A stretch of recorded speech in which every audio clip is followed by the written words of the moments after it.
Bayangin aja ya, negara dengan populasi terkecil yang pernah nginjekin kaki di Piala Dunia harus langsung berhadapan sama raksasa sepak bola yang udah pegang 4 gelar juara. Ini bukan sekedar laga biasa ya, ini benar-benar definisi nyata dari pertarungan David melawan Goliat di era sepak bola modern. Selamat datang di Bedah Taktis Pratim Jauh Grup E kita kali ini, di mana tim yang paling dijagokan bakal ditantang oleh tim kejutan terbesar di Houston. Bersama saya, kita bakal bongkar data, bedah formasi, dan cari tahu apa sih yang sebenarnya bakal jadi penentu di atas lapangan hijau nanti. Agenda kita hari ini cukup padat, kita akan mulai dari duel raksasa versus debutan. Lanjut ke misi Diamond Shaft, cerita dongeng sang underdog, terus masuk ke sorotan pemain kunci, update kabar skuad, dan pastinya kita tutup dengan prediksi pertandingan. Langsung aja kita masuk ke bagian pertama, raksasa melawan debutan di Houston. Kontrasnya gila banget. Jujur aja, di satu sisi ada Jerman, raksasa, favorit berat, dan punya 4 bintang Piala Dunia di dada mereka. Terus di sisi lain, ada Curaçao, peringkat 82 FIFA, negara dengan penduduk paling sedikit dalam sejarah turnamen ini, dan mereka ini berstatus debutan. Di atas kertas, ya ini mismatch paling ekstrim. Tapi kita sama-sama tahu kan, probabilitas di atas kertas sering banget berantakan kalau peluit udah dibunyikan. Lanjut ke bagian 2, misi Diamond Shaft untuk membawa pulang bintang kelima. Angka 5 ini bukan cuma soal statistik. Timnas Jerman datang ke Amerika Utara nggak cuma buat partisipasi doang, mereka tuh lagi berburu bintang kelima buat nyamain rekor abadi. Kalian bisa bayangin dong gimana besarnya ekspektasi publik di Jerman saat ini, tekanannya luar biasa. Secara mental, skuad Julian Nagelsmann ini lagi on fire. Mereka belum pernah kalah loh sejak September tahun lalu, dan baru aja menang meyakinkan di laga uji coba lawan Finlandia dan Amerika Serikat.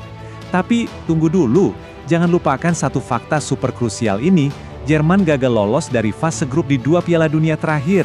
Jadi target mutlak pertama mereka sekarang bukan ngomongin angkat trofi dulu, tapi gimana caranya mematahkan kutukan fase grup ini. Masuk ke bagian ketiga, mari kita bahas dongeng sang underdog, perjalanan epic The Blue Wave. Nah, kalau persiapan Jerman itu mulus, persiapan Curaçao ini benar-benar penuh drama dan gejolak. Pas Jerman lagi sibuk-sibuknya bangun rekor tak terkalahkan, Curaçao malah ditinggal mundur pelatih mereka, Fred Rutten, secara tiba-tiba cuma sebulan sebelum panggung terbesar mereka dimulai. Kacau? Pasti. Tapi dari kekacauan itu muncul sosok veteran Dick Advocaat yang akhirnya turun gunung, ngambil alih komando. Dan ini yang bikin merinding. Di usia 78 tahun, Dick Advocaat resmi jadi pelatih tertua sepanjang sejarah Piala Dunia. Hebatnya, dia nggak cuma datang buat menstabilkan ruang ganti, tapi langsung bawa Curaçao ngebantai Aruba 4-0. Kepercayaan diri armada Blue Wave lagi bener-bener di titik didih sekarang. Sekarang bagian keempat, kita soroti bintang-bintang kunci di atas lapangan. Kita harus bahas soal Manuel Neuer. Keputusan mainin dia ini jadi perdebatan panas banget loh. Usianya udah 40 tahun. Kalau kita cek data kompetisi, rating Neuer di Bundesliga itu cuma 6,78. Jauh banget tertinggal dari Alexander Nubel yang ada di angka 7,33.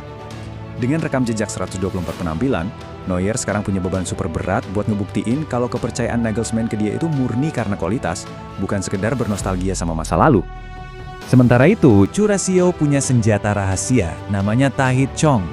Winger lincah jebolan Akademi Manchester United ini baru berusia 26 tahun dan dia pindah ke warganegaraan dari Belanda tahun lalu. Impact-nya langsung terasa, 3 gol dalam 6 laga. Chong ini bisa beroperasi di kedua sisi sayap, main bareng Kapten Leandro Bacuna.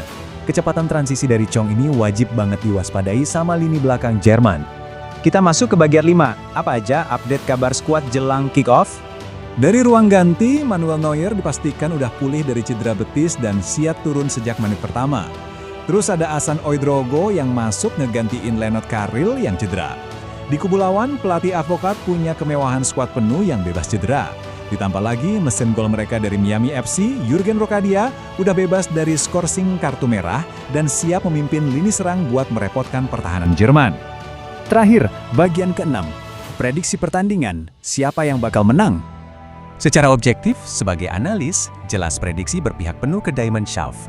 Kalau kita hitung kualitas individu, kedalaman skuad, sampai struktur taktis racikan Nagelsmann, Jerman diprediksi bakal mendikte penguasaan bola dan terlalu tangguh buat dibendung.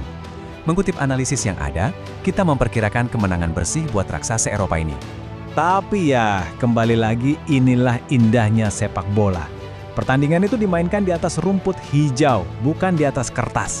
Jadi, poin yang mau saya tinggalkan buat kalian adalah ini.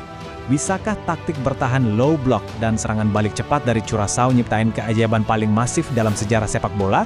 Atau justru mesin raksasa Jerman bakal menggilas tanpa ampun? Apapun hasilnya, laga ini benar-benar wajib ditonton. Terima kasih udah gabung dalam bedah taktis kali ini.